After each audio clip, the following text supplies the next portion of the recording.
Kishombe, Kamuzu Barracks Gospel Singers, ni ena ambili.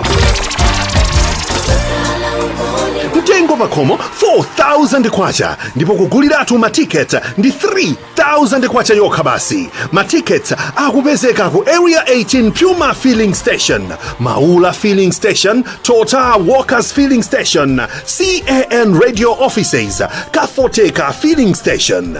Kumbukirani, Mukalangula Celebrations pa 1 January 2024 ku Shefa ICA Maki. This message is coming to you under the auspices of PLFM and Great Dominion TV, Mzati Radio and TV, GBS TV, Ngoma Synod Radio, CAN Radio and TV, Luntha TV, Timveni Radio and Television.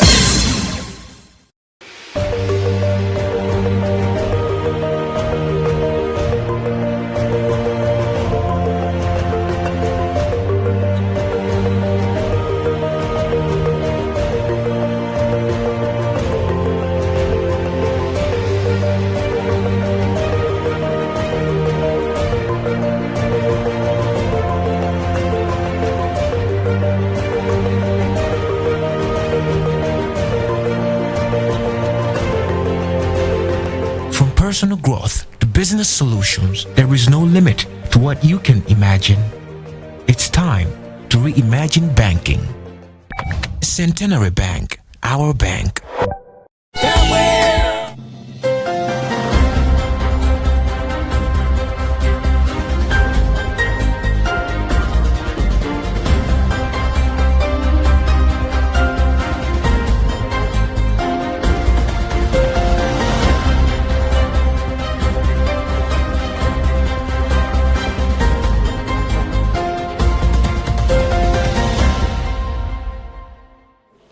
Hello and thank you for joining us for our 7:30 news bulletin. My name is Tandi Zamara. Let's have a look at our top stories.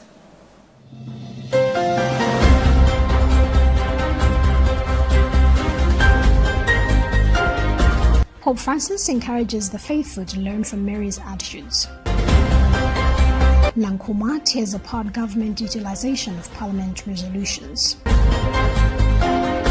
CCJP calls for women's active participation in the upcoming 2025 general elections. And in our special report this week, Rashida Matandika highlights negative effects of mining operations and the challenges that communities in Balaka have faced.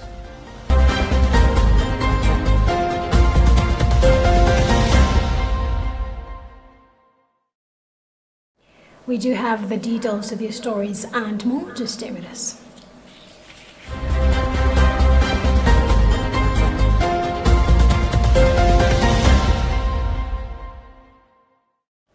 In his Angelus address on the solemnity of the Immaculate Conception, Pope Francis highlighted two key attitudes of Mary, amazement and fidelity, emphasizing the importance of cherishing God's blessings, showcasing gratitude, and making small daily choices to welcome the Lord's presence.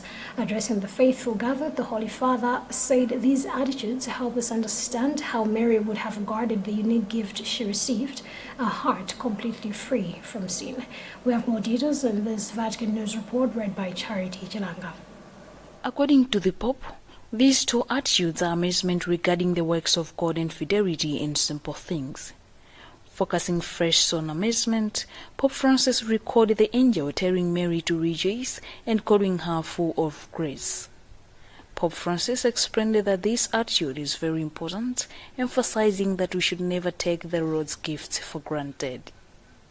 Pope Francis then went on to speak of the second attitude, fidelity in simple things, noting that there is nothing about Mary in the Gospel before the Annunciation, and that she is presented as a simple girl, apparently equal to so many others who are living in her village in Nazareth. The Pope continued to describe her as a young girl who, specifically because of her simplicity, kept pure that immaculate heart with which, by God's grace, she had been conceived. Bringing his catechesis to a close, Pope Francis invited all the faithful following to ask themselves whether they believe in the importance of their fidelity to God, whether they find time to read the Gospel, to pray and participate in the Eucharist, and to perform some tangible act of disinterested service. Leader of opposition in Parliament, Kondwan Nankuma, has told the National Assembly that there are unconfirmed reports suggesting that government is sending off over 750 soldiers to DRC for peacekeeping mission, while wondering as to why Parliament was not alerted as required by Section 161 of the Constitution. But the Leader of the House, Richard Banda, says the 2013 resolution on the matter of the same country, which Malawi is an ally, had no time frame. The two made the statement early today when the House was winding business after deliberating on the 2023-2024 mid-year budget review. The House passed the 4.4 trillion Malawi kwacha, an increase from the initial 3.8 trillion Malawi kwacha due to, among others, the 44% devaluation. Robert Edward was there. Now, the House, which convened on 20th November 2023, had the main business of reviewing the 2023-2024 budget, which is now described as a mid-year budget review. And the budget amounting to 4.4 trillion was passed. Now, after that, according to Leader of the House, Richard Banda, the House went ahead to consider passing registrations, and there are more than 11 bills that were deliberated and passed in this House. However, there was an issue during the day of closing the deliberations, which was on Friday, 8th December, where the Leader of Opposition, Kondwan Nankuma, rose and said they were, and confirmed the reports that the country is going to send under SADC soldiers to DRC.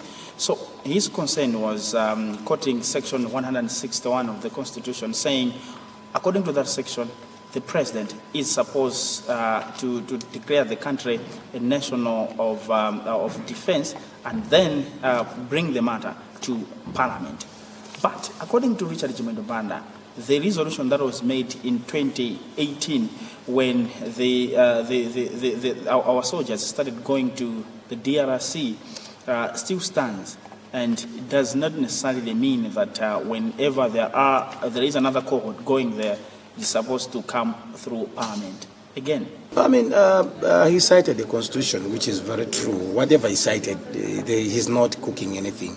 He has taken it from the Constitution. Section 161 clearly says when Malawi wants to send its soldiers to a peacekeeping mission for its ally, they should consult Parliament. Now, in his adjournment speech, Leader of Opposition Kondwan Nankuma teared apart the utilization of the budget and resolutions that are made, the monetary resolutions that are made in this House. He said that there are a number of issues that are, in his own words, in shambles, including the issue of the Affordable Inputs Program, AIP. This is what Nankuma said. We've been passing budgets in this House. We've been making resolutions in this House, financial resolutions. But at the end of the day, instead of the government going flat out, implementing what we have agreed, you normally find that they're not doing that. They have misallocated again the funds. I'll give you an example. The funding for the 109 billion kwacha for the AIP, which this House approved, for 3.2 million Malawians to access the farm inputs, the subsidies.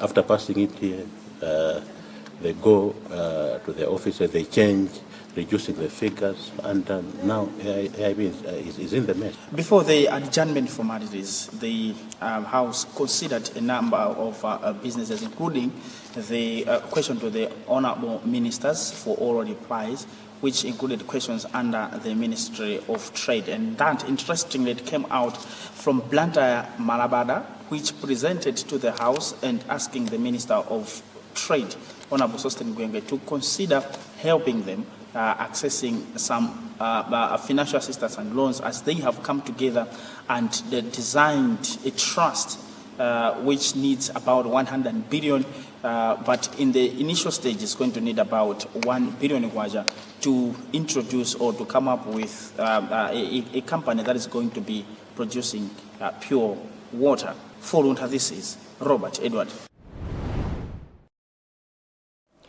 Participation of women in politics remains a challenge as the Catholic Commission for Justice and Peace, CCJP, has established that economic challenges are dragging women down despite their capacity in leadership.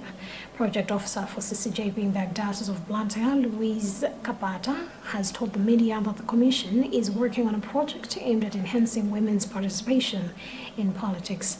She further said that the project also aims at making sure that more women take part in the upcoming general elections of the 2025.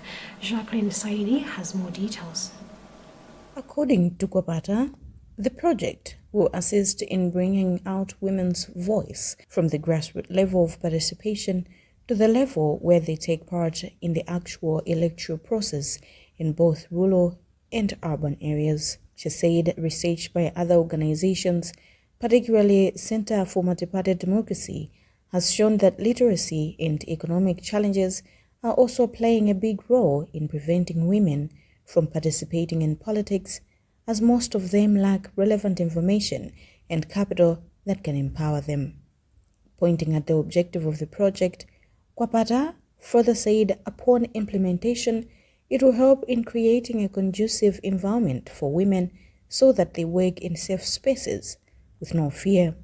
So as we are looking at this project, we believe that women can as much as men can. So we are looking at, firstly, because the women themselves, they've got the competences, they've got the zeal to participate. Therefore, we are trying to tamper with the the public images that our society have, that women cannot do well in politics just as men do. So we are trying to do our interventions right from the grassroots so that we change that public perceptions in order to allow the women also to have equal spaces as the men.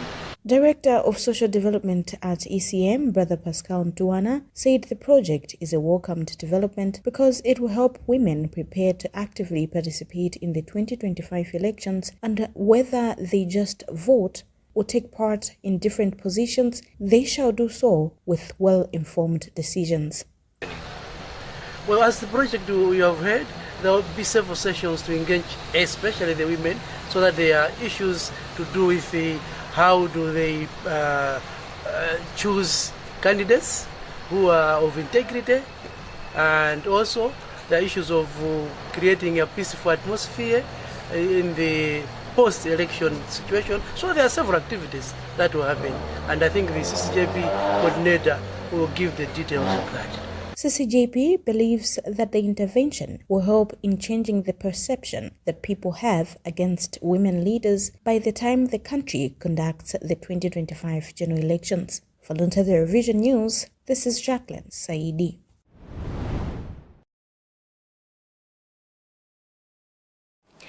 Minister of Health Kumbizi Kandodo Shibunda has held Amref Malawi's unwavering commitment in supporting the ministry up to 2030 and beyond.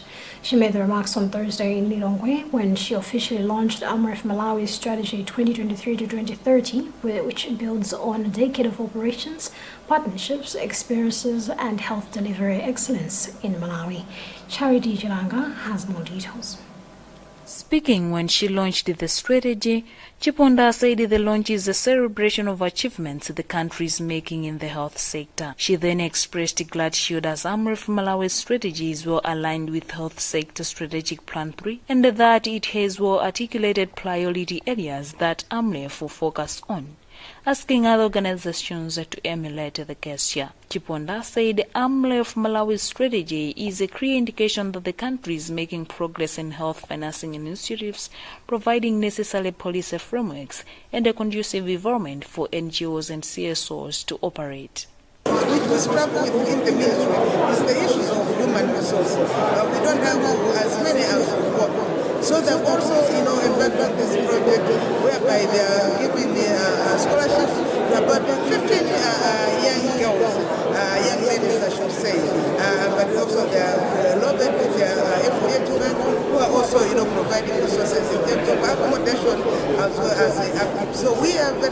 AMREF Health Africa in Malawi country manager Hester Mkwenda Nyasulu says their vision is to create lasting health care in Malawi by 2030, hence aligning their strategy with the health sector's strategic plan.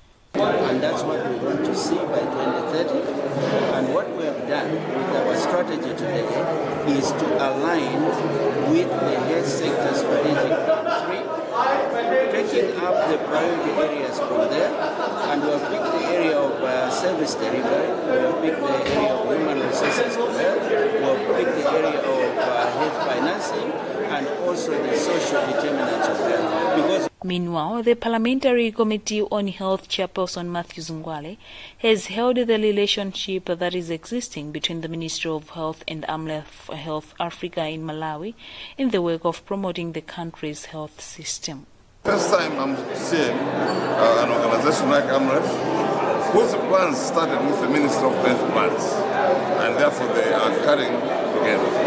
The Ministry of Health is actually advocating for one plan, one strategy, and one monitoring and evaluation at the end of the day. So that's what AMREF is also doing. AMREF Health Africa is the largest African-based international health development organization which delivers health services and training to over 30 million people annually in 35 countries in Africa. It began its operations in Malawi in 2012 to bring lasting health change in Malawi by catalyzing and driving community-led and people-centered health systems and solutions while addressing social determinants of health. Charity Chilanga, Luntha Television, Lilongwe. If you just tuned into Luntha TV, know that you're watching news coming to you live from Bishop Navy Media Center. But before proceed, let's have another look at the headlines.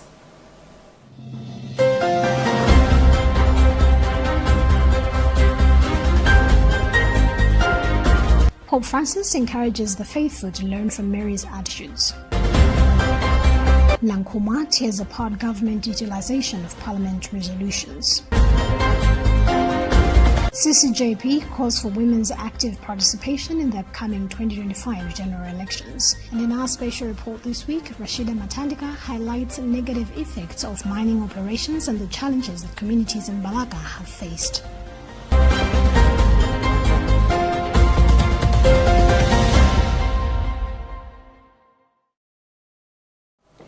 The Muslim Association of Malawi, MAM, says politics that is at play in the mining sector is depriving the country of its gains from the mines. MAM spokesperson Sheikh Dinala Chabuliga notes that Malawi has for a long time talked about transforming the economy through mining sector, but less is being done on the ground to ensure that things work for the betterment of the nation. He made the remarks early today in Lilongwe during the National Tripartite Engagement Meeting on Natural Resources Governance and Progress on Enforcement of Mining and Mineral Acts. Bernard Manza was there. The engagement meeting was part of Medin's project called Fighting Social and Economic Inequalities in Education, Health, Social Security and Extractive Sectors, which is being implemented in Mangochi district in the 6 area development committees, namely Nkope, Koche, Malindi, Namavi, Mpita and Litufu. According to Sheikh Chabulika, who gave examples of the mining activities taking place in Mangochi, the gains realized through the activities are not really helping the local communities, which raises questions as to who is benefiting. He says government is not doing enough in giving the people much information about the exploration of minerals and where the money goes, a thing which has made most communities to start participating in the activities for them to get direct benefits. And give information to the people. They should know that this mining sector belongs to Malawians, not to any party or not to any individual. But the mining sector belongs to Malawians, and we should work together. The information we have, we should have the same information.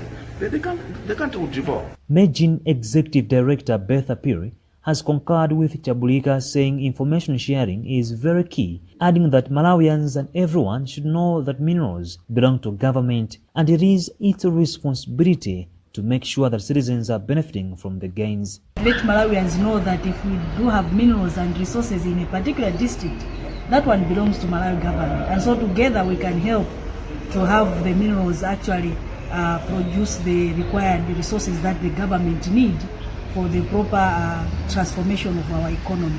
Reacting to the concerns, Director of Mines in the Ministry of Mining, Samuel Sakuta, says it is indeed evident that there is a knowledge gap looking at how people react to mining issues. We have a robust plan that we want to go around sensitizing the people on the mining processes, mining cycle, so that all the stakeholders should understand really what mining is all about. Because as you may understand, mining now in Malawi is just coming, is just starting. We're very much relying on agriculture. So not much was done in mining, but this time around the government and the political will of the government has said, let's take mining as one of the key areas. So we have not to leave anything behind. We have to go forefront, sensitizing the people. Meanwhile, the ministry has hinted on the need of finding things that can attract investors to transform the mines and minerals sector in the country. The 5-year project, which comes to an end in 2024, is being funded by the Norwegian Church Aid and Dan Church Aid under the Joint Country Program. This is Bernard Manza for Luntha News in Lilongwe.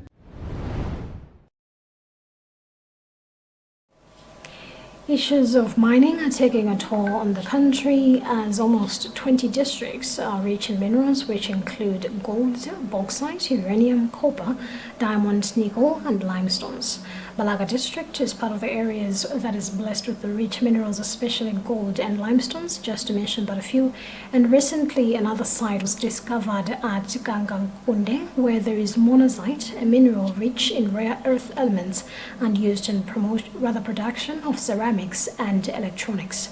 Reports show that the area will soon be in operation and the extraction of the minerals will take up to 50 years, a hope for development. However, in all these hopes, there are disturbing reports and observations of the exploitation of such areas where local people are not benefiting from the development. And in our special report this week, Rashida Matandila highlights the negative effects of these mining operations and the challenges that communities in the district continue to face.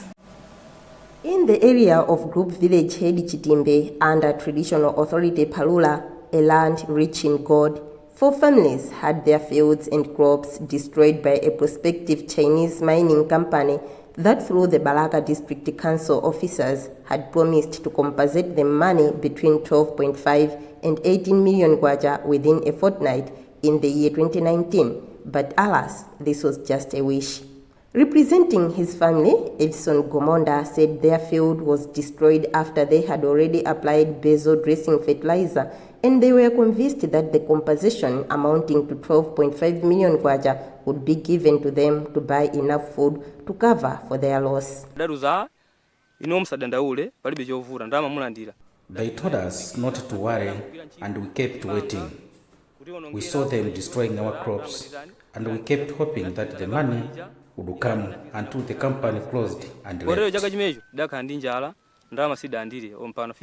Another victim, Jessie Maulidi, had her family field deposited off the soil which was taken from Gomonda's field, and then part of it was dug as the company said they were collecting gold samples, leaving behind holes, stones and heaps of soil that 4 years later the land is no longer useful. Maulidi and her family are now suffering from hunger because that was the only reliable land that they had. I feel so much pain. I used to harvest a lot and it helped me to support my children with food and education. But now I can't support them anymore. Group Village Hedi Chitimbe said they had great expectations out of the mining industry, but they got disappointed because apart from the compensations that were not paid to his people, the development that was promised never materialized.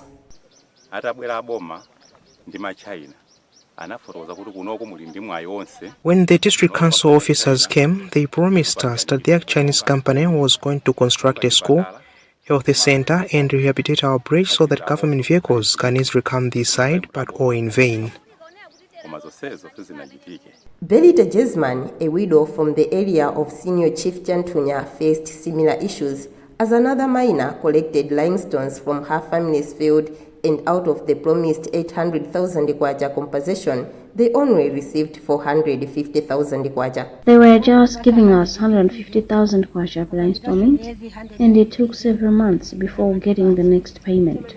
The Mining and Minerals Act of 2014, Chapter 105, Section 1, Subsection A and B states that where there is a cause of reconnaissance of prospecting or mining operations, any disturbance of the right of the lawful occupier or land damage to crops, trees, buildings, stock or works thereon caused, the holder of the authority by virtue is liable to pay the lawful occupier a fair and reasonable compensation in respect of the disturbance according to the respective rights or interest of the lawful occupier concerned. But in this situation, the law was broken and rights were infringed, disturbing peace of mind of the occupiers and their right to food. In other settlement, Esnat Chilimba and another family sold their 3-acre land to a middleman who brought in another Chinese company to extract some mineral stone which were detected in the area. According to Chilimba, they were given only 1 million kwacha. Here, a 9-year-old boy lost his life during the 2022 rains when the dams that were left unraveled were filled with water.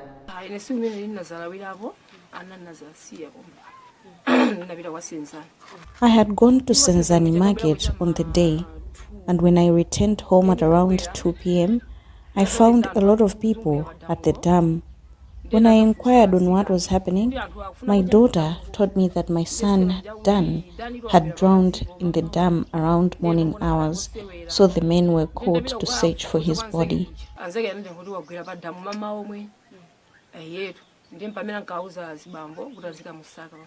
The loss of life was caused by the breach of the Mining and Minerals Act, which on Chapter 96 appeals that authorities must rehabilitate damaged prospective or mining areas by reinstating and leveling them.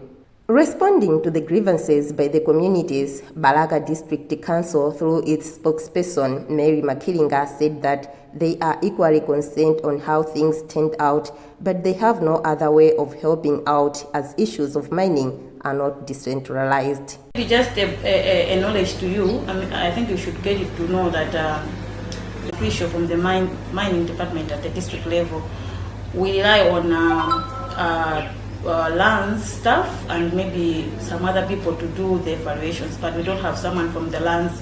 So when the issues come, we normally compile and send them to the department, as we do not have an official direct from the ministry at the district level. Sapeliwa William, chairperson of the mining committee under the Balaka Civil Society Organizations Network, said they are not aware of some of these issues, but they will follow up if they are presented with the complaints. He said currently, apart from the CSO committee, there is a thematic committee that has been put in place to protect citizens in the district on mining issues, comprising of council officials and different stakeholders. So far, because we were lacking information, knowledge on mining issues, so we did some orientations. We've done 2 orientations on mining issues and the legal framework.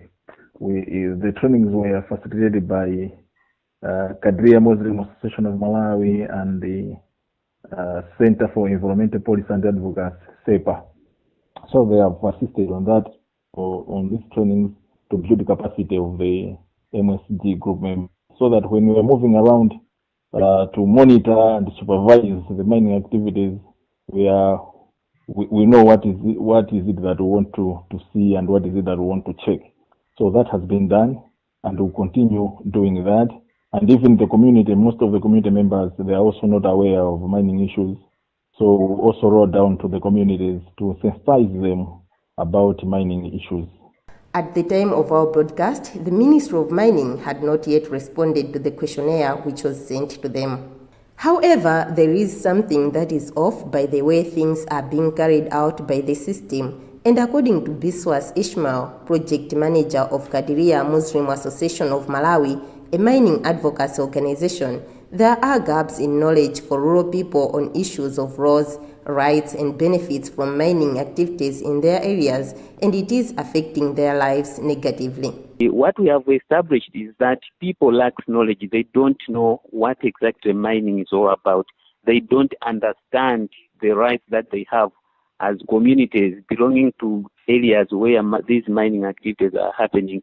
But they have also not benefited from the mining activities.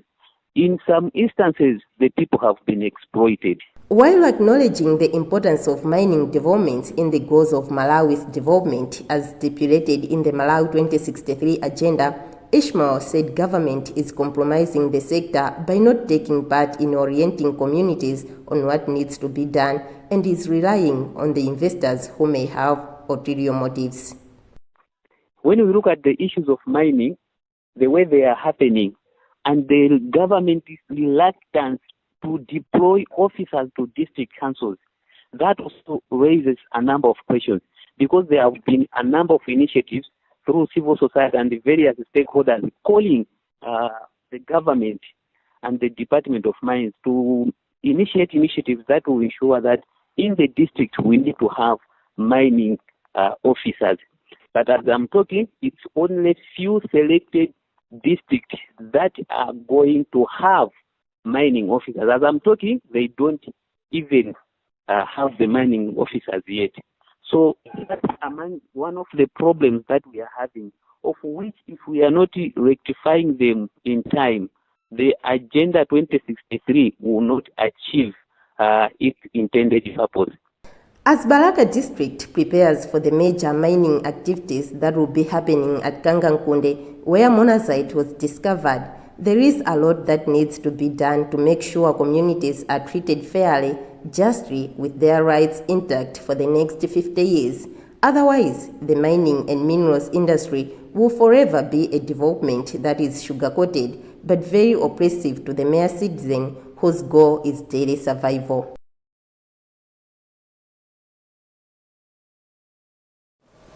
That special report by Rashida Matandiga also brings us to the end of what we had for you in this edition of our news bulletin. But before we leave, here's a reminder of our top stories.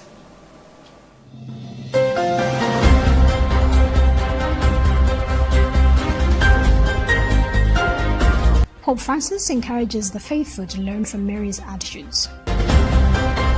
Nankuma tears apart government utilization of parliament resolutions.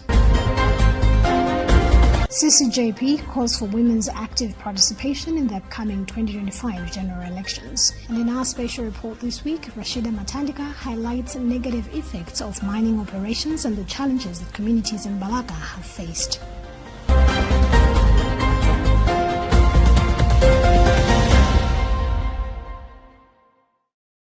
You've been with me, Tandi Wemzumara. Thank you for keeping me company, and do continue following the rest of our programs right here on Luntha TV. Goodbye for now and have a lovely weekend.